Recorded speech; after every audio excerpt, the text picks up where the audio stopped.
उठौने तलवार मरले खच खच खच खच सबकर गर्दनिए काट के गिरा देलन। सबकर गर्दन काट के गिरौलन।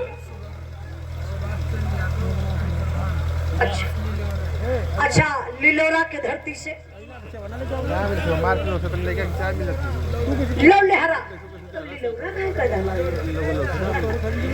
लोलहरा के धरती से, अब सही है ना? पूर्व प्रधान सुभाष चंद्र यादव जी,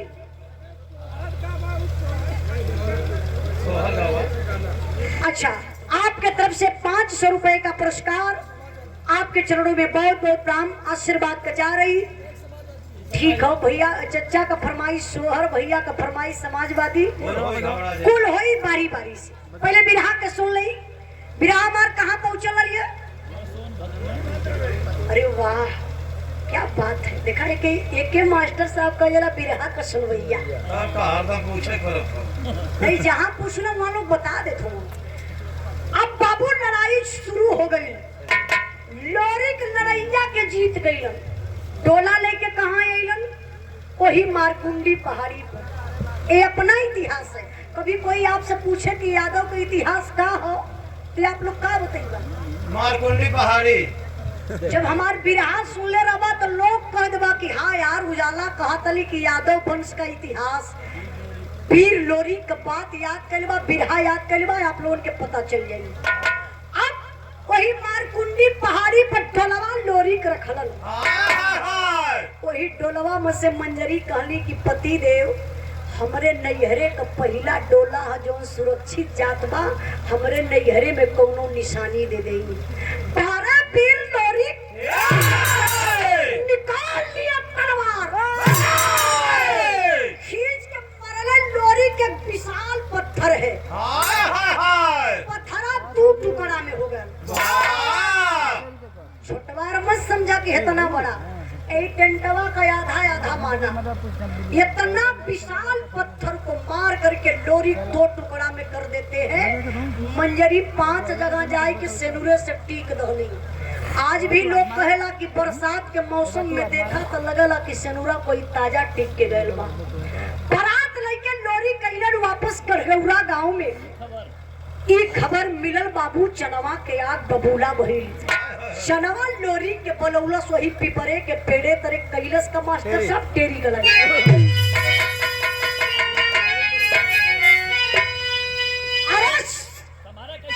अरे सभारे कैसे लोरी के पिरवा रकबर प्यार खड़ाया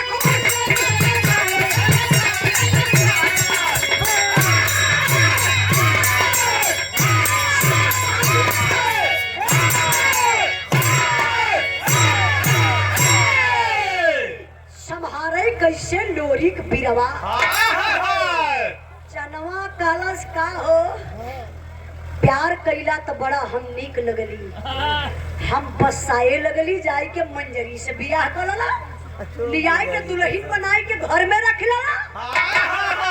सुना कागज का टुकड़ा ना कि फाड़ के डस्टबिन में फेंक दी। हमारे तुम्हारे प्यार का परीक्षा हुई। यही पिपरे के पेड़ी के साक्षी माना। हमसे पहले भोर में अगर तू आ जाई हाँ तो 5 जगह यही तलवार से निशान यही पिपरे के पेड़े में कर दी हाँ। जीत जाई हाँ। जवन कहबा हम मान लेबा, लेकिन तो से पहले अगर हम आ जाई तो 5 जगह सेनुरे से पिपरा के पेड़वा के टीक दई जौन हम कहब तो के माने के पड़ी। अब तो लोरी दलदल में फंस गई है। करे तो करे का सुहाग वाली रात बा लोरी गई वापस घरे बाबू तो भयल का मास्टर साहब।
काहे से उनके बाजी जीते के बाद, लेकिन 12 से जब 1 बजल तो नेट पैक खत्म।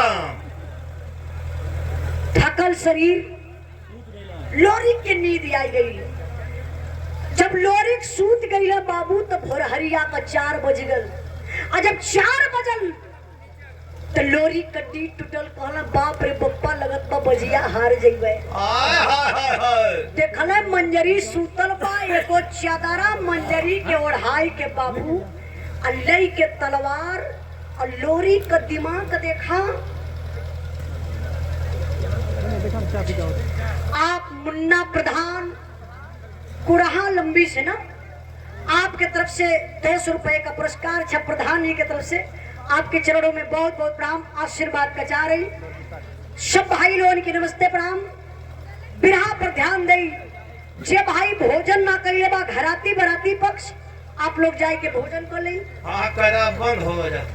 बिरहा पर ध्यान दे बाबू। अब लोरी कइले वही पिपरे के पेड़े तरे। अब पिपरे के पेड़े तरे जाए के जब लोरी तलवार उठाई के और वही पिपरे के पेड़े में निशान करे चहला तो बोले तो गजब हो गया। अच्छा गजब का होत बा मास्टर साहब। 1 मिनट।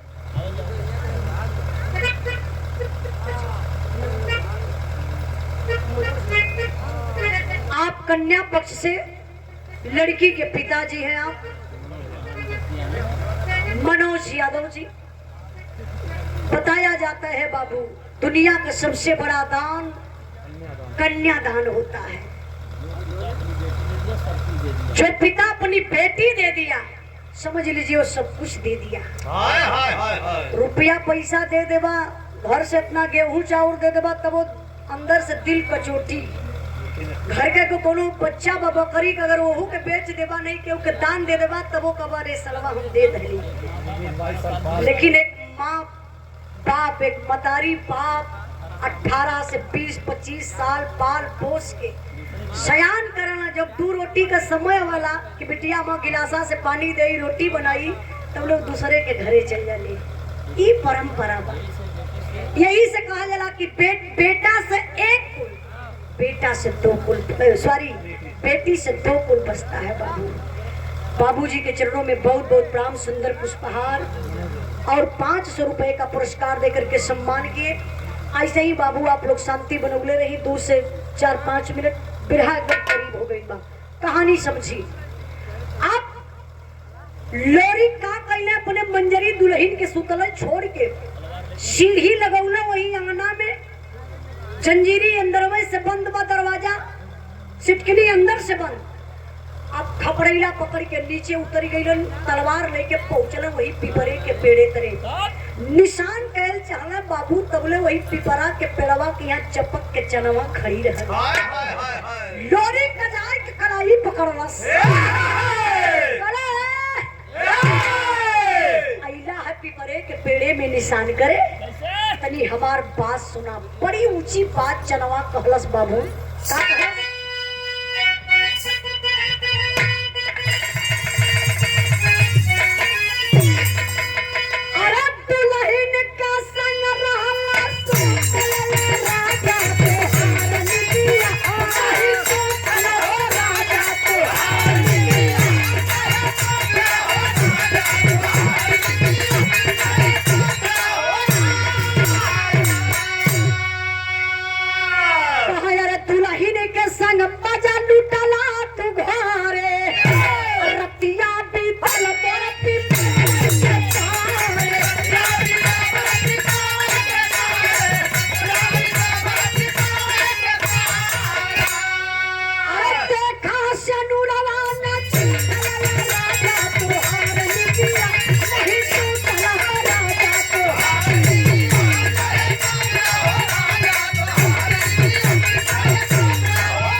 के धरती से अमित पांडे फौजी भैया की तरफ से आपके तरफ से 200 रुपए का पुरस्कार है। विरहा के भाव पर आपके चरणों में बहुत बहुत प्रणाम, आशीर्वाद का जा रही। सब भाई लोगन के नमस्ते प्रणाम। तनी ध्यान दे, चनवा कलश का हो प्यार करत रहला। सुना, तो से पहले आई के 5 जगह पिपरे के पेड़े के सनुरे से टीक धली। का हमार बात सुना, बजिया जीतली कैसे मास्टर साहब? बाजी हम क्या जीतवला गोसैया, हमरा के लेके सैया।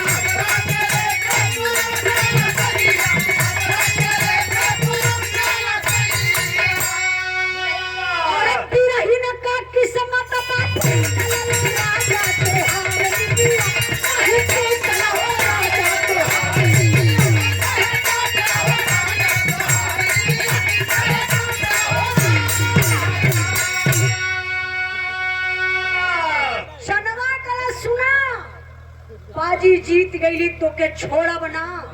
यह कलाई पकड़लस बाबू, लेके चनवा चल गई पूरब। जब पूरब चल गई चनवा तो धीरे धीरे 20-25 साल का दिन बीतल।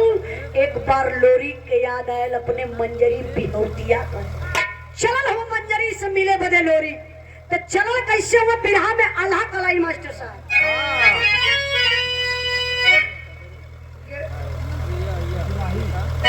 अच्छा, मुलायम सिंह यादव के दुराही प्रयागराज के धरती से ऑनलाइन पुरस्कार देकर के सम्मान के भैया 200 रुपए का पुरस्कार आपके चरणों में बहुत बहुत प्रणाम, आशीर्वाद बनल रहे। कहना है क्या?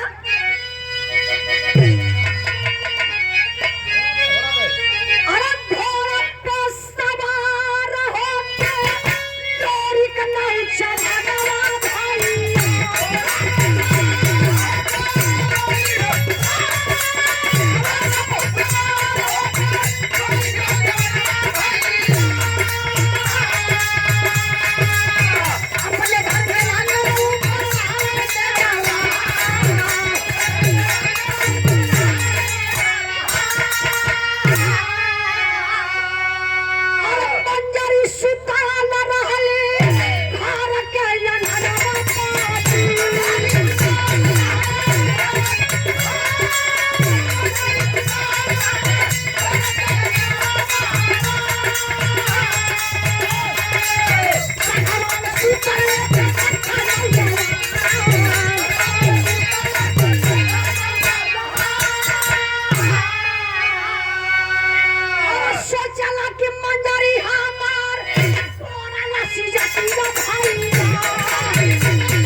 के चल गई लोरी के पूरब। लोग कहला चनवा उड़ारना, आई चाचा दादा लोग कहला।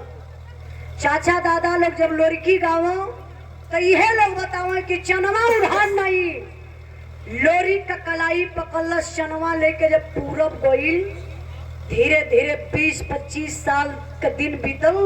एक बार लोरी के याद आयल मंजरी के। तो लोरी कैसे चलना पता हो? कोनो गाड़ी घोड़ा से ना, उड़न घोड़ा से।